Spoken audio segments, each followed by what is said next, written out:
We often think of inheritance in terms of things like property or family heirlooms, but what if what's passed down is something less tangible, something spiritual? It turns out, for the Hmong people, this is a core part of their identity. That's right. The Hmong people have this incredibly deep-rooted spiritual heritage centered around shamanic healing, and it's a calling that is very often passed down through family lines. It means that many Hmong individuals across different generations and even different branches of a family are destined to become shamanic healers.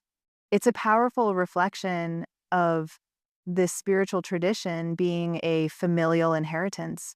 So it's not just one person in a village who gets the gift, it's woven into the very fabric of their family lines.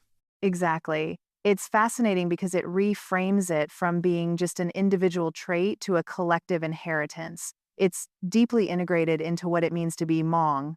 The material mentions that periods of war and unrest cause many to lose sight of ancient shamanic methods and gifts. What does that specific disruption tell us about how deeply these practices are tied to stability and peace? Well, it reveals that shamanic healing isn't just a static belief system. It's a living practice that really needs a certain level of societal stability to flourish and be passed on effectively. Think of it like a delicate ecosystem. When that stability is broken by conflict and displacement, the very transmission of these vital gifts is threatened. It shows how vulnerable even the most deeply ingrained traditions can be to external chaos. I see. So even though conflict disrupted the transmission of these gifts, the current era of peace is allowing the Hmong people to reconnect with their shamanic roots and heal from past traumas. This leads us to the next crucial point. What does this reawakening signify for the future of the Hmong people? After those difficult periods, the Hmong people are now in a time of relative peace and prosperity, and they're using it to actively heal. We're talking about healing from generational curses and past traumas on multiple levels, not just for individuals, but for entire clans and the culture as a whole. That sounds like a massive undertaking, a collective healing process. It is, and it's a powerful testament to their resilience and their deep commitment to reclaiming their spiritual heritage. It's not just about looking back, it's about actively mending the spiritual fabric of their community for the future.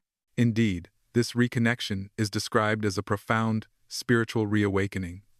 So, what does this waking up mean in practical terms for the Hmong people as they move forward? In essence, it's about reconnecting with the core of their identity. The key things to understand are, first, that Hmong culture has this deeply ingrained family-based tradition of shamanic healing that spans generations. Second, that periods of conflict seriously disrupted the passing down of these gifts. Third, that the current peace is enabling a massive collective healing process, addressing generational curses and past traumas. And finally, this entire resurgence signifies a spiritual reawakening, reconnecting the Hmong people with their ancestral roots and their spiritual guides for a stronger future.